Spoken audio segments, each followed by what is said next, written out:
Ainsi furent achevés le ciel et la terre, et tout leur déploiement. Le septième jour, Dieu avait achevé l'œuvre qu'il avait faite. Il se reposa, le septième jour, de toute l'œuvre qu'il avait faite. Et Dieu bénit le septième jour. Il le sanctifia puisque ce jour-là, il se reposa de toute l'œuvre de création qu'il avait faite. Telle fut l'origine du ciel et de la terre lorsqu'ils furent créés. Lorsque le Seigneur Dieu fit le ciel et la terre, aucun buisson n'était encore sur la terre. Aucune herbe n'avait poussé, parce que le Seigneur Dieu n'avait pas encore fait pleuvoir sur la terre. Il n'y avait pas d'homme pour travailler le sol. Mais une source montait de la terre et irriguait toute la surface du sol. Alors le Seigneur Dieu modela l'homme avec la poussière tirée du sol. Il insuffla dans ses narines le souffle de vie, et l'homme devint un être vivant. Le Seigneur Dieu planta un jardin en Éden, à l'Orient, et y plaça l'homme qu'il avait modelé. Le Seigneur Dieu fit pousser du sol toutes sortes d'arbres à l'aspect désirable et aux fruits savoureux.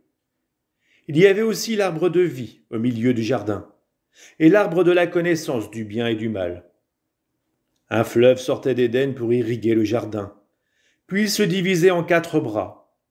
Le premier s'appelle le Pishon. Il contourne tout le pays de Havila, où l'on trouve de l'or. Et l'or de ce pays est bon, ainsi que de l'ambre jaune et de la cornaline. Le deuxième fleuve s'appelle le Gihon. Il contourne tout le pays de Couche. Le troisième fleuve s'appelle le Tigre. Il coule à l'est d'Assour. Le quatrième fleuve est l'Euphrate. Le Seigneur Dieu prit l'homme et le conduisit dans le jardin d'Éden pour qu'il le travaille et le garde. Le Seigneur Dieu donna à l'homme cet ordre. Tu peux manger les fruits de tous les arbres du jardin, mais l'arbre de la connaissance du bien et du mal, tu n'en mangeras pas, car le jour où tu en mangeras, tu mourras. Le Seigneur Dieu dit, il n'est pas bon que l'homme soit seul. Je vais lui faire une aide qui lui correspondra. Avec de la terre, le Seigneur Dieu modela toutes les bêtes des champs et tous les oiseaux du ciel, et il les amena vers l'homme pour voir quel nom il leur donnerait. C'étaient des êtres vivants, et l'homme donna un nom à chacun. L'homme donna donc leur nom à tous les animaux, aux oiseaux du ciel et à toutes les bêtes des champs, mais il ne trouva aucune aide qui lui corresponde. Alors le Seigneur Dieu fit tomber sur lui un sommeil mystérieux, et l'homme s'endormit.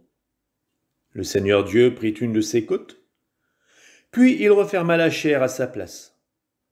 Avec la côte qu'il avait prise à l'homme, il façonna une femme et il la mena vers l'homme. L'homme dit alors, « Cette fois-ci, voilà l'os de mes os et la chair de ma chair. On l'appellera femme, Isha, elle qui fut tirée de l'homme, Ish.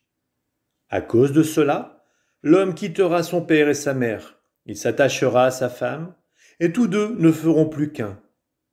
Tous les deux, l'homme et la femme, étaient nus, et ils n'en éprouvaient aucune honte l'un devant l'autre.